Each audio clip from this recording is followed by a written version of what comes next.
Welcome to Empowered Within, a soul-quenching, transformational podcast that will set your soul on fire through candid and inspiring conversations. Leading experts, celebrities, healers, and I share our journeys of how we've overcome challenges to living an empowered life from within. I'm your host, Jennifer Pilates. Welcome to another episode of Empowered Within.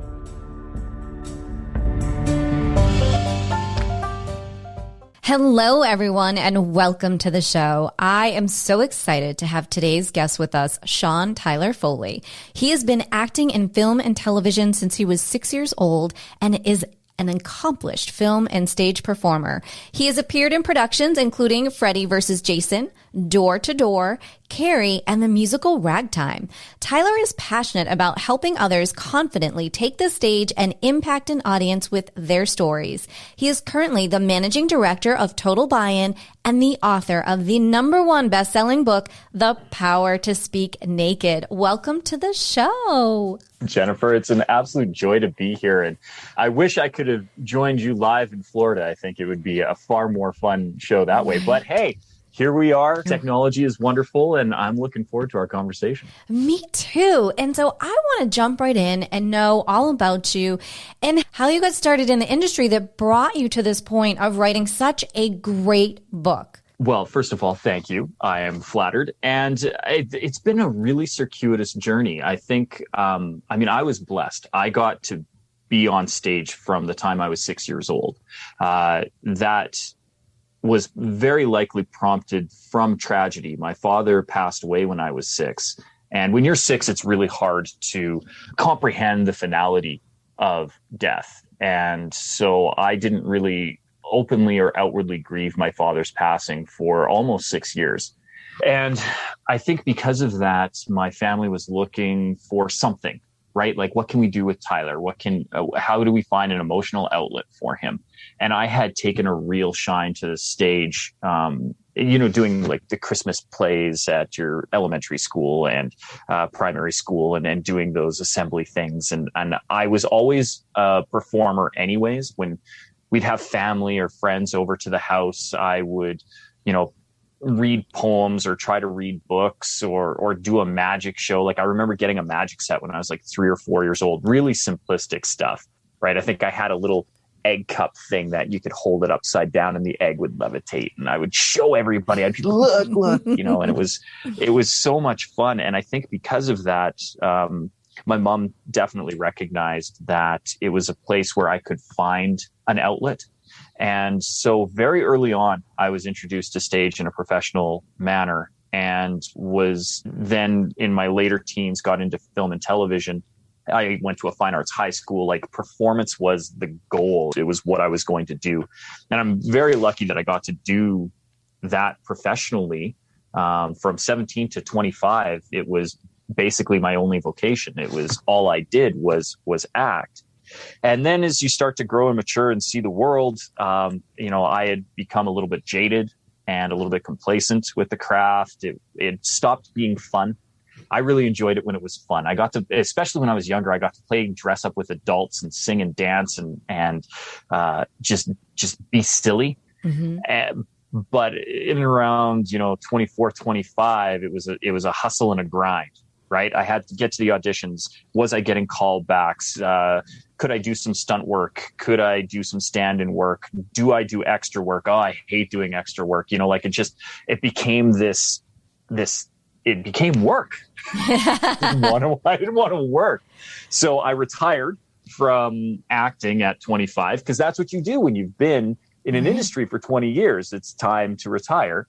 And I went back to school. I got an engineering discipline, started my own firm, my own business, a photogrammetry firm, which is a fancy word. I took pictures from planes and made maps out of them. And at the time, that was the easiest way for me to describe it. And now everybody knows it as Google Maps. So when you look at Google Maps, that's what I did. And with that job, your primary client for what's called geographic information is typically the government. They're the ones who want that information in mass quantities. And when you work for the government, they want you to have a safety system in place. So then I had to go, as part of my business, get all of this safety training so that I could create this safety program and blah, blah, blah, blah, blah. The business failed, but I still had all this training. And a friend of mine who's a much, much smarter businessman than I am came to me and he said, listen, I've got this big contract with this oil and gas firm up north. And it's a big industrial thing that we're building, close to $1 billion. I, as part of my contract, need to have a safety manager. You have all the safety training. I need you to have this specific designation. If I give you these 3 extra courses that you need, would you come and work for me and we'll get you the designation and you can be the safety manager? And I said, that sounds like an interesting thing. Why not? And so I took this training, became a national construction safety officer, NCSO, and then became the safety manager for my buddy Matt. And while I was on this large site with multiple trades, many players and big trades too, like companies that regularly pull in $100 million, $200 million, $300 million a year without blinking. And those are bad years for them. Some of these companies are in the billions of dollars annually as far as revenues go. We're just little fish, right? And I'm just the guy making sure the electricians are standing on the ladders properly. And I remember this one day, there was a guy, 2 of them actually, who were working across from each other, and it was unsafe. Like everything about it made you didn't need to be a safety professional to look at it and be like, you're going to die. Don't do what you're going to do. And I remember standing at the base of this ridiculous, it was like a 24-foot ladder, and they were like at the top and teetering, and like it was just horrible. And I was like, listen, I used to jump out of windows for a living, and that was safer than what you're doing right now. And I went on this tirade. Well, one of the reasons why I was going around and checking is because they had a whole bunch of executives on site that day, and they were doing an executive walkthrough of the facility. So I needed things to be ship shape. Well, the executive heard me yelling because I have a very projected voice from 35 years of performance. So they heard this rant and tirade that I was giving to my employees. And one of the gentlemen pulled me aside. He said, is that true? I said, is what true? He's like, did you used to jump out of windows? And I'm like, well, let me explain. I was in television. I was a stunt. I used to do stunts. I specialized in high falls because I'm a wee tiny man. So when you push me out of a window, it looks like I fall further than a 6'2" guy because I'm only 5'7". So, it looks good when I jump. And he goes, that's fascinating. Would you mind saying that in our toolbox meeting, which is like the morning meeting when everybody gets together and says what they're going to do for the day? I said, absolutely, I'll do that. So we do this toolbox meeting, and another executive goes, that's fascinating. Is that true? And I'm like, yes, it's true. And I give him the same explanation. He goes, would you give that as a keynote presentation? I said, absolutely. What's a keynote? Because I didn't know at the time. And so I had to Google and search. And long story short, I got this opportunity to present a 1-hour talk on why jumping out of windows was the safest job that I ever had. And more people started asking me to do that presentation. And as I did it more and more people started to ask, how do you do that so well? Like, why is it that you're able to speak on stage seemingly without care? And the answer is because I don't care. Because I'm very comfortable on stage, because I grew up on stage. It's home for me. It's where my comfort zone is. And because I was answering these questions over and over and over again, I started creating a training program, because I realized that really the key to safety and anything when it comes to running a business and having a good corporate culture is communication. And that's where the majority of people struggle. It's where the breakdowns happen, particularly in a supervisory position or our middle management. They're usually the ones who have the hardest time because they've been thrust into these positions of leadership and they don't have all of the soft skills to be able to really fulfill that role. And the biggest one being the ability to public speak. So I started training and mentoring a lot of mid-level executives to be able to be better at presentations. And the next thing I knew, I had this entire training process, and everybody keeps asking, how do you do it? So I condensed all of my training into the book, The Power to Speak Naked. And then it just took off from there. Mm-hmm. And now all of a sudden, my safety business is now what used to be my business is actually now my side hustle. It's the thing that I touch, 2 to 3 hours a week. It's self-sustained. It's managing on its own. And now I have this entire other business of training people to be more confident when they take the stage. And it is very easily the most fulfilling career that I've had ever. It takes everything that I've done over 35 years and pulls all the best parts of it together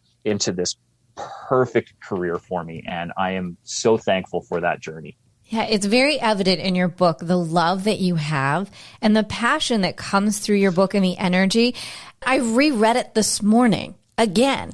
I love to feel the energy right before we come together. And there's so much in it that you wouldn't think like, oh, well, I can wing this. And I love it. One of the things you said is don't try to wing this. This is not good. So if we dive into your book a little bit and we share some of it, what is the number one point that you want people to take away from this book overall? Oh, well, the number one point that I want people to take away overall is that their message matters, that their story is important. And one of the things that we don't really dive deep into this book and why the second edition is coming out in 2022, a revised edition, bigger, longer, and uncut, is the fact that the thing that you're afraid to say is likely what your audience needs to hear. And that's one of the things that didn't make it into the book because the book comes from all my training sessions. And it's funny that you say that you can feel the energy through the book. The reason you can do that is because I didn't actually write the book.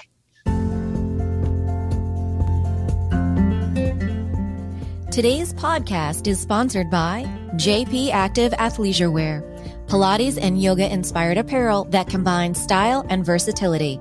JP Collections take you from the studio to the street, looking and feeling your greatest. With sizes ranging from 0 to 24, there is something for every beautiful shape and size. Discount promo codes will be available in today's show notes. The book was transcribed from all of my training sessions. So it's literally my voice. And that's why the book flows the way that it does. It's also why the book is a little disjointed the way that it is and repeats things, because as part of my training sessions, I'm repeating concepts that need to stick. But from the book itself, I think the thing that I really want people to understand is that most people who are first learning to be professional speakers, and even some professional speakers to this day, focus their energies preparing in ways that don't serve them. And a lot of that is devoted to memorizing a script. And they will devote 70, 80, 90% of their energy into memorizing this word comes after this word, this phrase comes after this phrase, this paragraph follows this paragraph follows this paragraph, and this is my hour-long speech. And that is not a speech. That's called a one-man play. And you can go to Broadway to see that, and those take years to produce. That is not a presentation. That is not a talk. And if you want to give a truly engaging and effective talk, you can't memorize pages of text. You have to know concepts and present stories. And each talk should be different, even if it is the same concept and the same structure over and over and over again. No two audiences are the same, so no two talks or presentations should be the same. And how you prepare to be able to do that is drastically different than I have to memorize this script and I have 2 weeks to do it, or a week to do it, or a day to do it. That doesn't serve your audience. It doesn't serve you. And if it's not serving you or your audience, you shouldn't do it. Right.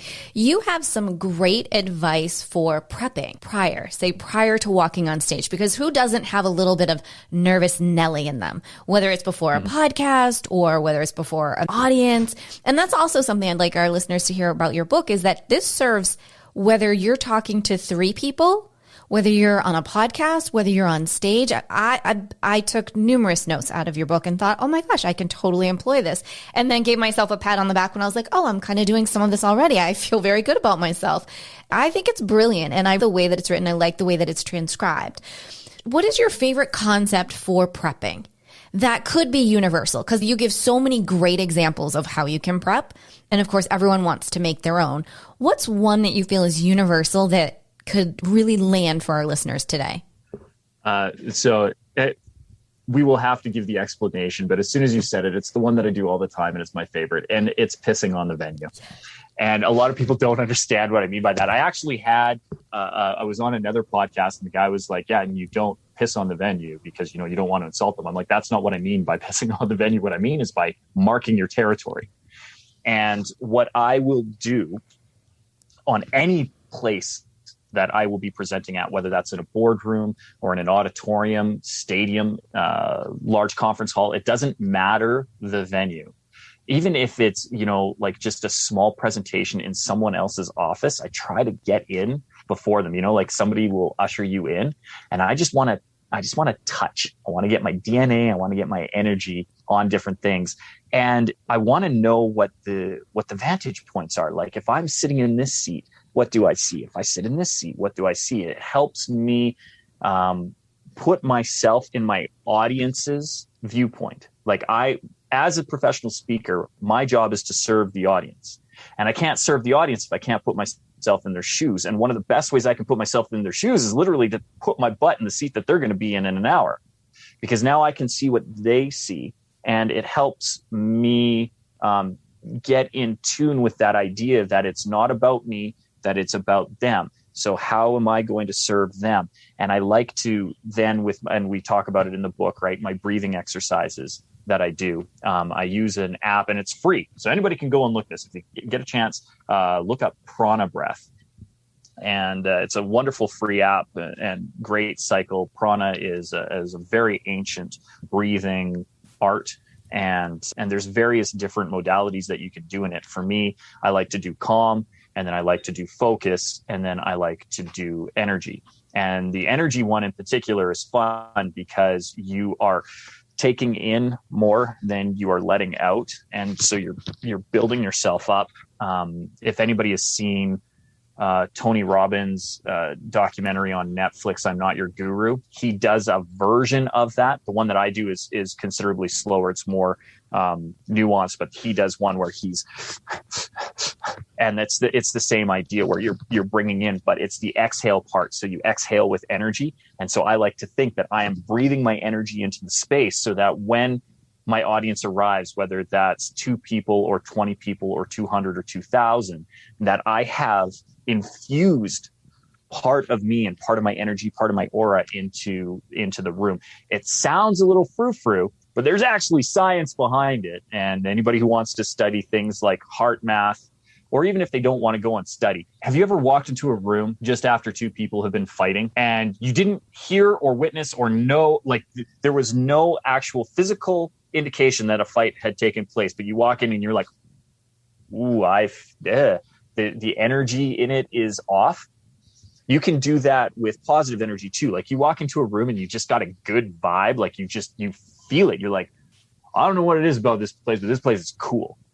I feel, and it could be just me, but I feel that when I do this and I'm breathing a positive intention into the room and I'm taking time to focus and know that my energy is being projected onto this audience and that it is my job to serve them and take them on a journey, that I'm better focused, that I'm serving my audience in a better way. And it's my favorite thing to do. So I love, love, love pissing on the venue. And by that, I mean marking my territory and making sure that I have physically touched. Like I'll go and I'll touch walls, I'll touch seats, touch the stage. I walk the stage. I I'm a bear marking my territory. I rub up on stuff, it's good. I love that. So for the nervous Nellies, whether that be, and let's address this. So everyone's like, well, I don't talk on stage. Well, you could be on a Facebook Live, on an Instagram Live, wherever it all counts.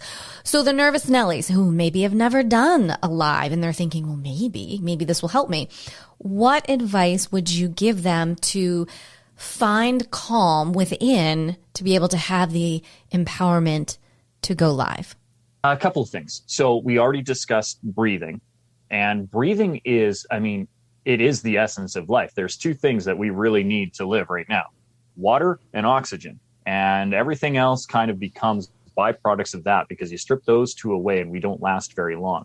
They're in the hierarchy: oxygen, water.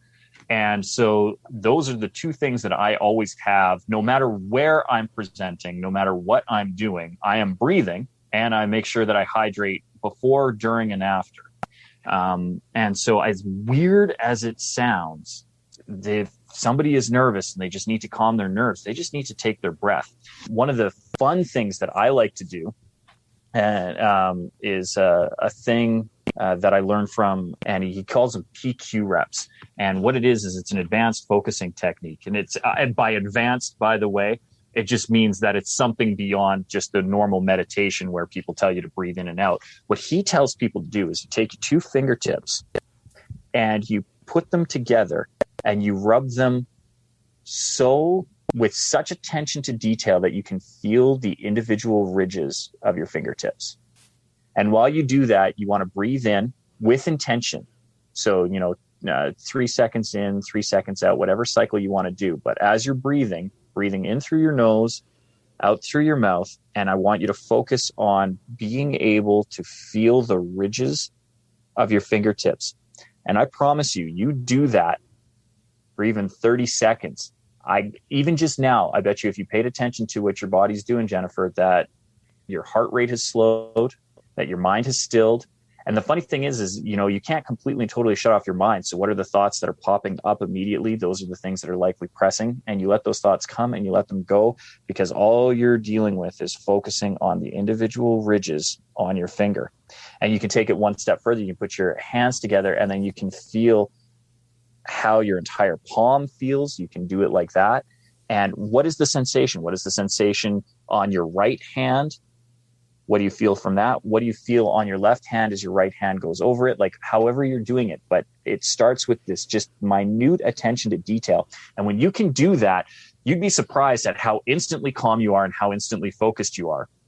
Couple that with a glass of water and now you're hydrated, and that gets the neurons firing, right? Because water conducts electricity. And I think people forget that the way our brain thinks is through electric pulses. So we need water. We also need the electrolytes. So getting a little bit of salt in that, or doing something, if you can make it, an alkaline instead of acidic, that's always helpful. And then your neurons are firing.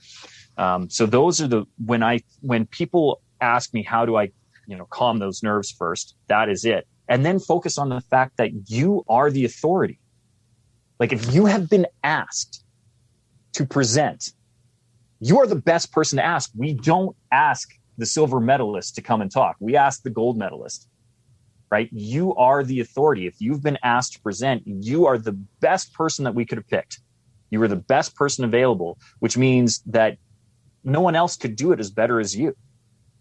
So quit giving your authority away. Quit giving your power away by assuming that but they know better about last quarter's sales statistics, or they do this better, or they do this better. No, you were picked for a reason because you were the best person for it, and your audience is on your side, right? Nobody is tuning in to Empowered Within right now because they think that Jennifer sucks, right? Yeah. Every week you are bringing quality guests, from Travis Fox to me to who knows who else, right? Everybody is coming.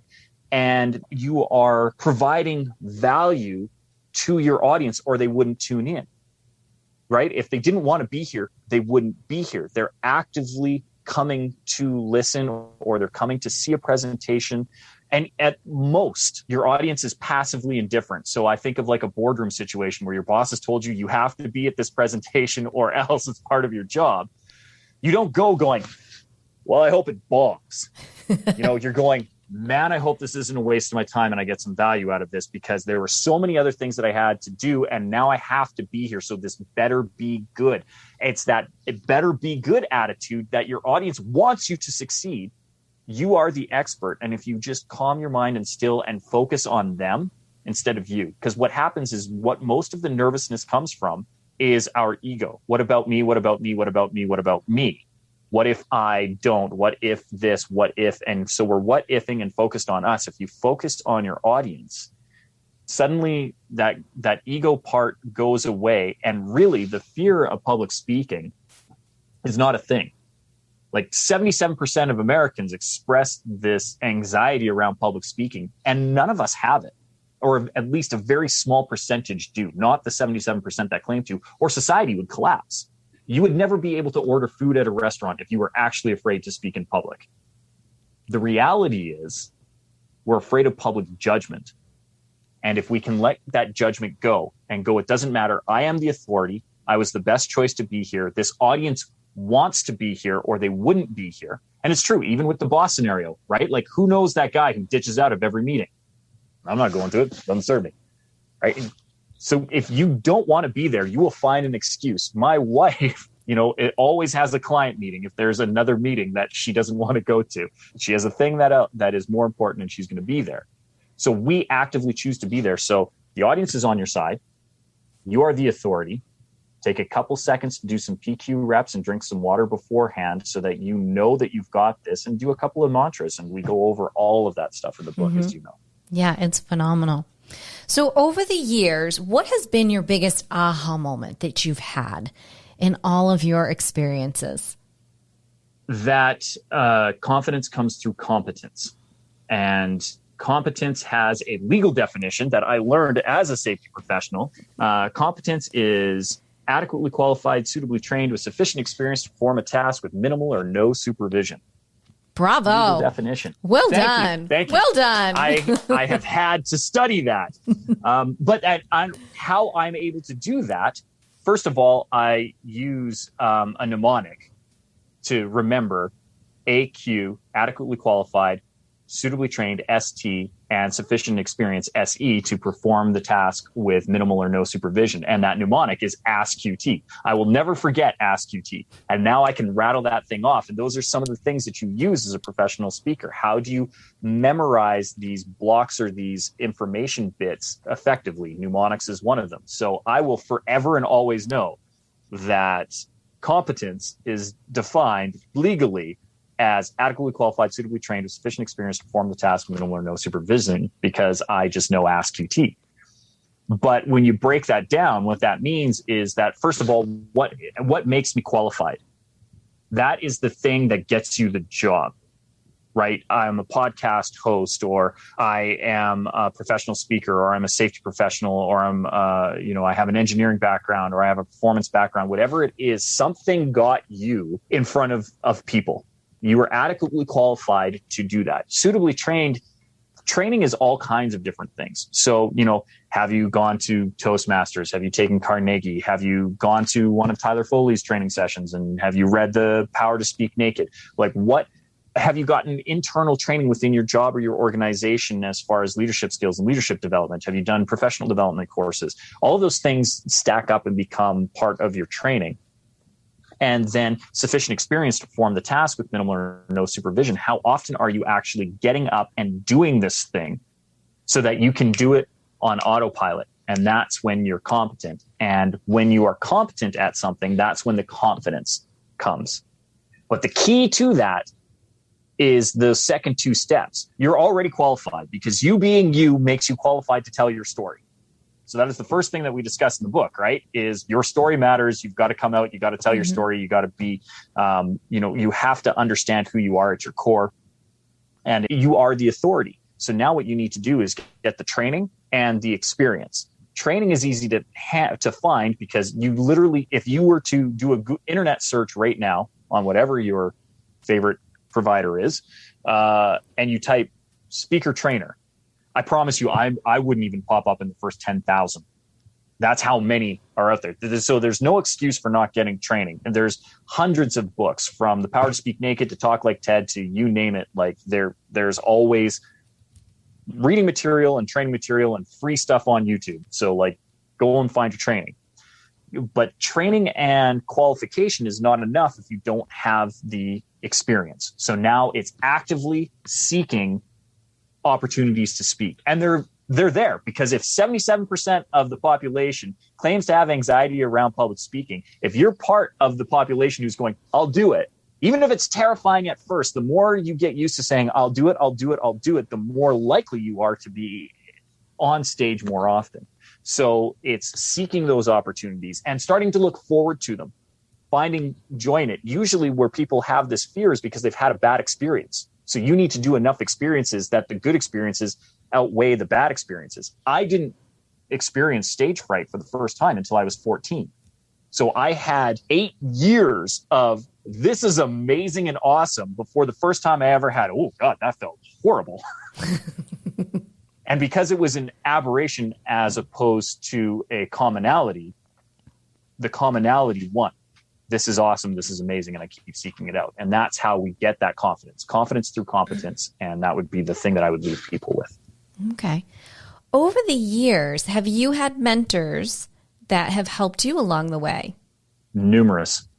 I am always surrounding myself with people who are at the top of their craft, who do it better.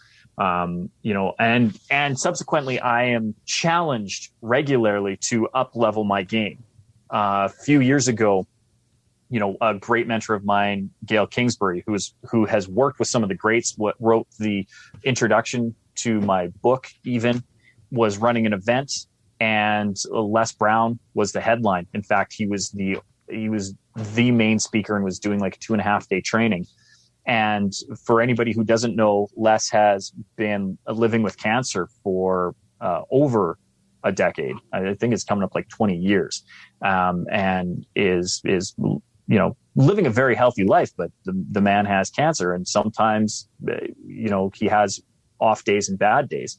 And in this one scenario, Les just couldn't take the stage that day.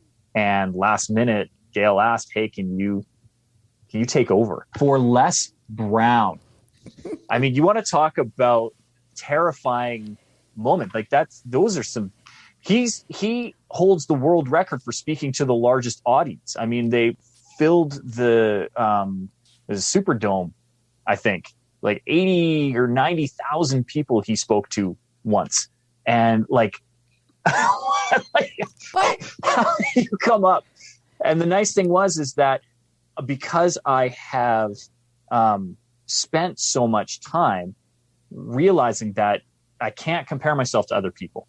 I'm not Les Brown. I'm not Tony Robbins. I'm not Darren Hardy. I'm not Brian Tracy. Nor do I want to be.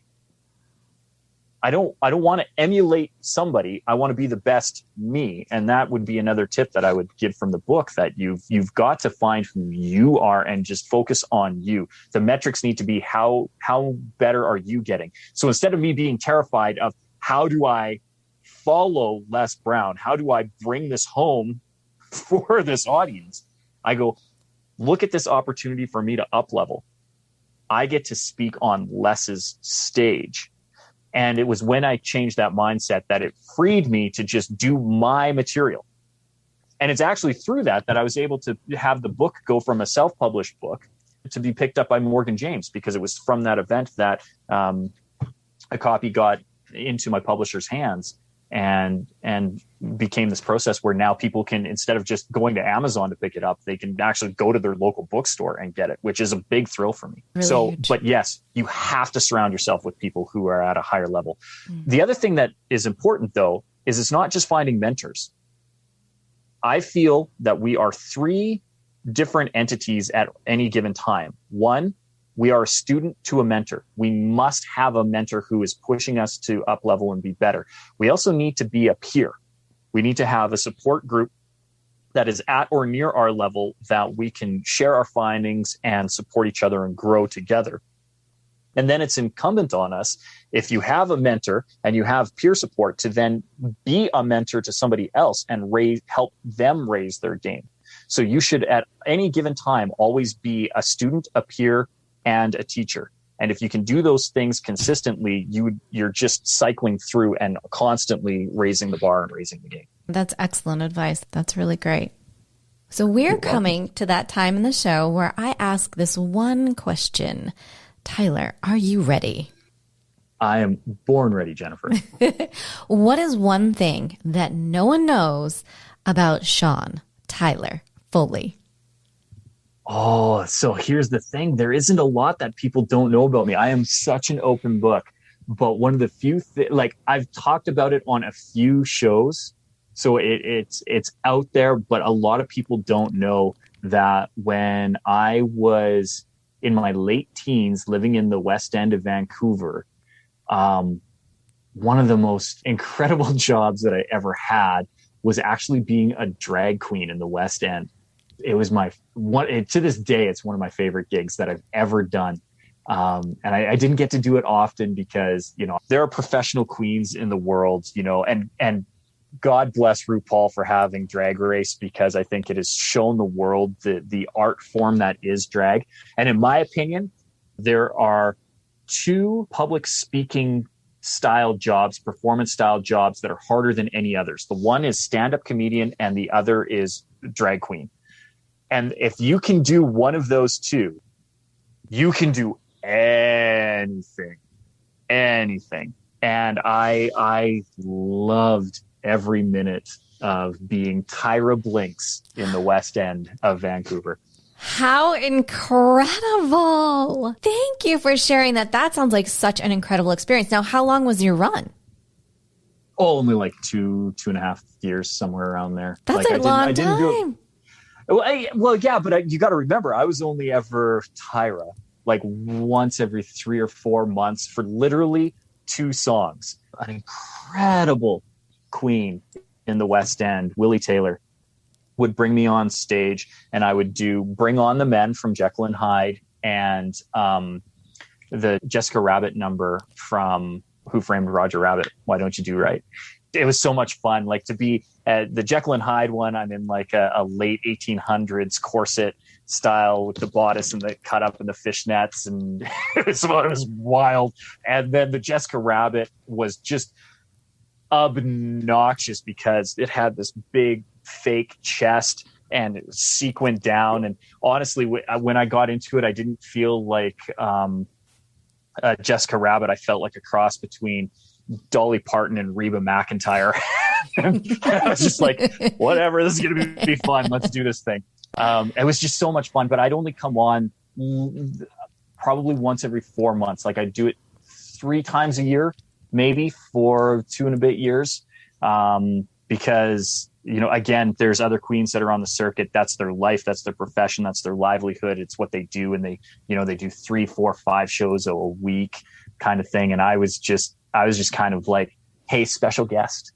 And it was a great time. Okay. So I have a follow-up question to that then. Absolutely. Have you ever resurrected that character for Halloween? No. But I want to. You have to. But I don't have the dresses. Willie owns them. Well, can we get Willie to lend them to you? Well, and we're like, 12-hour drive apart. But we don't have as big a scene here in Calgary where I am now. But there is a small one. But there, again, it's a very protected group, and they're not trusting of strangers. And so, like, my wife and I used to take burlesque classes together. And Di, who is the dance director of the burlesque show, after the last performance that we did, because as the guys, we got to do this kind of like striptease thing, and it's on YouTube. Anybody can Google it. I don't know if we connect with me, but you can check it out. It was a fun little thing where we got to be in beachwear and flip some towels around. But after it, I was like, that was so much fun. Like, you really seemed to, come alive under performance. I'm like, okay. And that show, she had actually had a drag queen come out and do a performance. I'm like, the next one of these that we do, I want to do the Jekyll and Hyde number. I'll pay for the costumes, whatever. Like, I'll get it done. I want to do it again. I don't know how receptive she was to it, because I didn't know I don't know that she knew how to take me, or if I was serious or what I was doing, but it is a thing. I want to do it again. Like, we're going on 25 years since the last time I got to do that. I think a quarter century deserves a revival. And no, I would just, like, look at it. Yeah. It lights me up. It totally lights you up. Look, I have goosebumps, and I'm thinking, now is the time. The world needs this. The world needs the happy. The world needs the flamboyancy. We need this. Yes. Yeah, no, I do not disagree. So I will find a way for you, Jennifer, to revive it. And my Jennifer can yell and scream, because she's like, don't do the drag stuff. Yes, and we want to see pictures. We want to have you back. Maybe I will be on the road at the time with the podcast, and I could come and we could do a live show. I would welcome that every day and twice on Sundays. That would be phenomenal. Well, Tyler, this has been more than fun. Thank you so much for sharing your insights and your knowledge and your humor and your authentic self with us. I greatly, greatly appreciate it. Please tell our guests, where can they find you, find your book, and connect with you? Well, before I do that, Jennifer, what I would ask, because I mean, I had a great time on the show. I do a lot of shows. Like this is officially my 101st show through Podmatch. Through Podmatch. What? Through Podmatch. And I've done 150 in the last 80 days because, the book came out September 7th. So it's a big push. But yours has been a great show. And there's not a lot of shows that I listen to ahead of time because I just don't have the time. 150 is a lot, but I really do enjoy listening to Empowered Within. A friend of mine was actually asking a few days ago what a podcast that I'd recommend is. And she was, would you, Joe Rogan, what would you do? And I'm like, no, you got to listen to Empowered Within. So if there are other people out there like me, and now like my friend Michelle, who has been introduced to your show, who are getting value out of what you're doing, I would ask them to hit pause, knowing that I'm going to tell them how to reach me, but you're giving them value before I've given them value. So I think they should hit pause and give you a 5-star review for what you're doing and write a comment, right? What was their favorite episode and why? What did they take away? What was the big change and how did that implement? Because it is Empowered Within. So if we're trying to empower people within, let's also empower people without and let them know about this show. And the only way to do that is through a 5-star review. So if they can go and do me that favor, it only takes a second, hit pause right now. And now that you're back, I would ask that you visit me at SeanTylerFoley.com. And Sean is spelled the proper Irish way, SeanTylerFoley.com. And you can find all the stuff there, right? All my socials are there. We'll have the calendar up for the events. We'll have links for the book. And if they could do me a favor, if they are interested in getting a copy of the book, and thank you for your kind words on it, if they could go to bookshop.org to pick up the book, my book or any other book. And the reason I would ask them to do that, Jeff Bezos' site, you can get my book there as well. But he just flew to space in a phallic rocket. Like, Jeff has enough money. But your local bookstores are probably struggling right now. And they're the backbone of society and community. And that's where people meet. That's where they go and they have their coffee. That's where they go and learn. And literacy is less and less these days. And it's starting to reach a point where it's in crisis. And the only way to improve that is to have our local bookstores around where anybody can go and pick up a copy of whatever they want to read. Bookshop.org will connect you online with your local book retailer. And they've also raised almost $16 million in proceeds because they take a percentage of their proceeds and put it into this pooled fund and give it back to your local bookstore to help keep them afloat so they can apply for aid if they need it. And for all those reasons, and the fact that if you go there, my book is actually cheaper on bookshop.org than if you go to Mr. Bezos' site. So save yourself some money, support your local book retailer, and feel good about your book purchase too. Like, that's the other thing. It's nice to just feel good that you're doing some good in the world. So if they're interested in the book, if they could go to bookshop.org and they can get my title or anybody else's book there. So whatever you want to read, it doesn't have to be mine. But the next time you're thinking you're going to order something online and it's reading material, please go to bookshop.org. Thank you for sharing that. That is now where I will be ordering all of my books. Tyler, thank you so much for an incredible episode today. This has been so much fun. Head over to jenniferpilates.com and check out our show notes to see all of Tyler's links, his website, and where you can grab his book. Well, as we say, until next time.